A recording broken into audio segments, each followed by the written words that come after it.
Maagang namahagi ng pamasko si Pangulong Ferdinand R. Marcos Jr. sa Manila Boys Town sa Marikina City. Kabilang sa mga ipinamahagi ng Pangulo ay ang mga kahong-kahong Christmas package, bigas at hygiene supplies.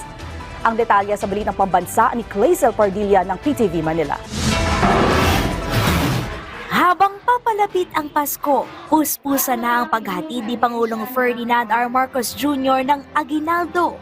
Tinarget ni Pangulong Marcos ang Manila Boys Town, pasilidad para sa mga ulilang bata, walang matirahan, nakatatanda at may kapansanan. Higit 700 individual ang naabutan ng maagang regalo ng Pangulo.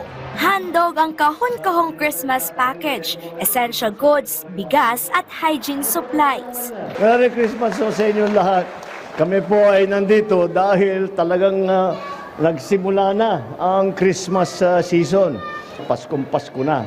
At sino ba ang dapat nating puntahan at magregalo? Kaya kami nandito para magdala ng kaunting regalo. 77 taon nang nagbibigay ng tahanan, kalinga at suporta ang Manila Boys Town. Pangako ng presidente, hindi kinakalimutan ng pamahalaan at laging iniisip ang kanilang kapakanan. May future tong mga batang ito, no? Kaya tuloy-tuloy ang aming tulong sa inyo, tuloy-tuloy ang aming pag-alala sa inyo. Huwag niyo pong isipin kahit na sandali na kayo'y nakalimutan.